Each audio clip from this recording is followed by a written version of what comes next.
And to pop those popular food skin myth bubbles, we're joined by dermatologist Dr. Deshan Serabatnam. Dr. Deshan Serabatnam, thank you so much for joining us this morning. First, let's start with one that is incredibly common, that chocolate gives you pimples. Is that true?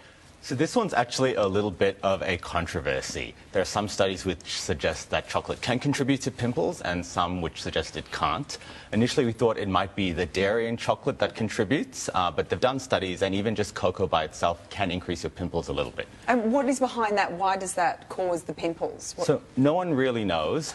We think that it might have an effect on your hormones and that might contribute to the pimples. Okay, so and you just mentioned dairy before, the dairy in the chocolate. Has dairy or milk been proven to increase acne or that inflammation around acne? Yeah, so there's a little bit of evidence and increasing evidence supporting this. So we think that when you consume milk and dairy products, that increases hormones like insulin and insulin-like growth factor, and these can contribute to pimples. Is that because of the natural sugars in lactose in milk? Is that what increases the insulin? Yeah, not the sugars so much. We know that there's lots of biologically active molecules in milk, as you'd expect, and these can promote acne. So would you recommend that people have plant-based milks then if they do suffer with acne? The role of dairy is debatable, and in general I think it plays a very small role, so I don't think there's enough evidence to recommend that. Okay, well when I was a kid, everyone always used to say don't have chips if you don't want greasy skin, stay away from greasy food. Is that a complete fact or fiction? So this one's probably a little bit of fiction. Okay. So they've done some studies and they gave people greasy food every single day,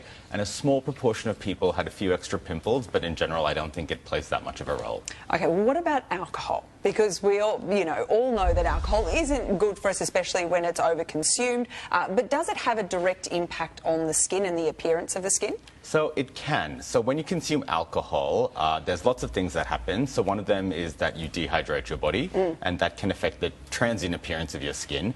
But then it also releases metabolites like acetaldehyde, which can cause flushing and redness.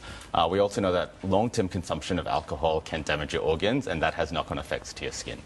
Okay, so basically consumed in moderation, but it does dehydrate. And there's a really big push at the moment for natural skincare and across the board, really, natural products. Some people are even going as far as to put literally natural products like avocado straight on their skin. Is there any proof that this works, or is that sort of completely fiction? So there's a little bit of proof. So we use a lot of plant-based compounds in skincare, but I don't think it's a good idea to be applying the foods directly. That is a perfect recipe for developing food allergies. Yes, and once I saw someone put lemon juice on their skin, go out in the sun, and it literally burnt them. Exactly so right. Sometimes natural isn't always 100%. best. All right, Dr. Serabatnam, thank you so much for your time, for clearing that all up. We'll have glowing complexions now. All right, here's Michael. Thank you, Sal.